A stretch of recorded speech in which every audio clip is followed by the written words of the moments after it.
नमस्कार बंधुगण एमती सबुदिन राशिफल देखा आम चैनल टी आपण निश्चित भाव में सब्सक्राइब कर दिंतु कारण आपण मैंने निज ग्रह एवं नक्षत्र विषय सदासर्वदा अपडेट रहीपर।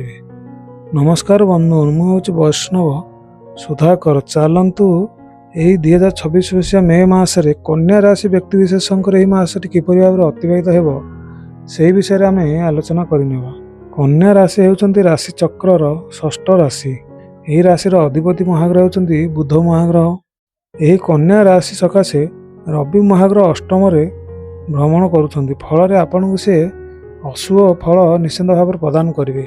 आपण घर परिवार अशांति लगी एवं जदि आपणकर कौन काम पूर्वर किसी बिगड़ी रही ताहा सेहीपरि बिगड़ी कौन प्रकार से सुधार आसब ना। आपणकर घर परिवार जो संपर्क आपणकर से फाट सृष्टि हो आपणकर मन मतांतर लगी एवं घरोई परिवार रे आपणकर अशांति लगी कलह सामान्य सामान्य कथा को नहीं कलह हेबो। यही समय रे आपणकर शत्रु माने आपण को बहुत प्रकार हैरान हरकत करेंगे। आपण जते चेष्टा कले मध्य शत्रु ठारू पीछा आदौ छड़ी पारे ना। छोट छोट कथा आपण साई पड़िशा लोक मैंने असंतोष प्रकाश करेंगे फल आपणकर मन प्रायतः समय अशांत हो रही समय रे आपणकर असुविधा पर असुविधा लगी रही समय रे आपण करज नेबापी बाध्य हे एवं आपणकर ऋण भार बढ़िबारे लागिवो। जदि पूर्वर आपण कौन प्रकार ऋण लगी रही यही मासरे आपणकर आहुरी मध्य ऋण नेबे बोझ उपर ललिता बीड़ा भली यह आपण को लागिवो। यही मासरे प्रायतः समय आपण घर परिवार अशांति लगी रहिबा सहित आपणक मन अस्थिर हो रहिबो। तेणुक आपण यही समय रे हरिनाम जप निश्चित भाव में करंतु। हरिनाम महामंत्र जप करिया फल आपणकर निश्चित भाव में अधारू अधिक असुविधा दूरीभूत हेबो एवं आपणकर हनुमान चालीसा आपण निश्चित भाव में 11 थर रु अधिक पाठ करंतु फल आपण ग्रह पीड़ा अधारू अधिक निश्चित भाव में शांत हो जिवो। एबे चलंतु आम स्वास्थ्य क्षेत्र पर नजर पकाइबा।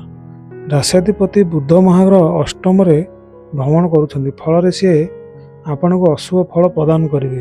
फल आपणकर मुंड रोग सहित पेट रोग लगी मुख रोग आपणकर लगी पार्टी कौन न कौन प्रकार असुविधा देखादेव। पेटर गैस भली समस्या आपणकर प्रायतः लगी बद हजमी भली समस्या आपणकर लगी तेणुक यही समय आपण बाहर खाद्य को आदौ छुंतु ना। आमिष एवं तेल मसला जातीय खाद्य ठारू आपण दूरे रुहतु। जदि आपणकर विशेष भाव में कौन प्रकार बड़ असुविधा हो आपण तुरंत डाक्तर परामर्श नियंतु नचेत आपण को बहुत हैरान हरकत होगा पड़ पारे। यही समय आपणकर रक्तचाप भली समस्या देखादेव। बेकरे जंत्रणा हेबा अंटरे जंत्रणा हेबा भली आपणकर समस्या देखादेव। पेटरे प्रायतः आपणकर असुविधा लगी रहिबो। एबे चलंतु आमे शिक्षा क्षेत्र पर नजर पकाइबा। सप्तम शनि महाग्रह भ्रमण करुँच फल शिक्षा क्षेत्र में आपणकर असुविधा निश्चित भाव में देखादेव। अलसुआपण आपण को लगी पाठ पढ़ार आदौ मन लगे ना। जिते चेष्टा कले आपणकर पाठ बहुत शीघ्र आपणकर मन रहा। जदि आप कौन जगह एडमिशन किसी करने चाहते ताहले निश्चित भाव में करें किंतु आपणकर शिक्षा क्षेत्र में उन्नति होबार टिके बहुत संभावना कम रहिबो। प्रेम क्षेत्र में आपणकर निश्चित भाव में असुविधा लगी तेणुक जदि आपणकर कौन प्रेम क्षेत्र में पूर्व कलह लगी रही सेहीपरि रहिबो।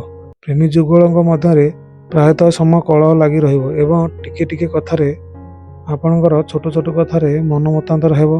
तेणुक टिके सावधान सहित आपणकर वाणी को आपण नियंत्रण में रखिए।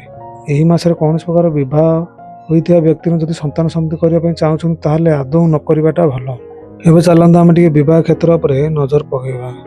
सप्तम मंगल महाग्रह भ्रमण करुँच तेणुक विवाह क्षेत्र में आपणकर असुविधा देखा दे पारे। जो मैंने पूर्वर विवाह खोजी खोजी नयंत हेलानी सेमाने एही मासरे सेहीपरि नयंत होई रहिबे। कौनसी प्रकार विवाह जुटिवार आदौ संभावना नहीं। जो मानकर विवाह स्थिर हो जाइछि सेमाने निश्चित भाव में टिके ध्यान दे विवाह कार्य को समापन करेंगे नचेत आपणकर विवाह कार्य कौन प्रकार समस्या देखा दे पारे।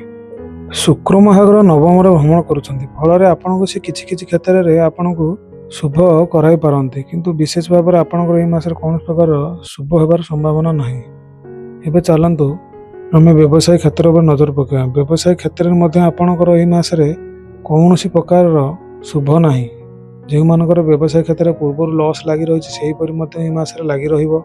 ग्राहक मानकर भीड़ निश्चित भाव में कमिबो। जदि आपण एई समय कौन प्रकार नूतन व्यवसाय आरंभ करबा चाहुछन ताहले आपण न करबाटा भलो। टिके समय अटकी रहिले भलो। मंगल महाग्रह सप्तम भ्रमण कर जदि आपण कौन प्रकार भाग होई व्यवसाय कर असफल देखादेव। यही समय आपणकर व्यय मध्य बहुत हेबो।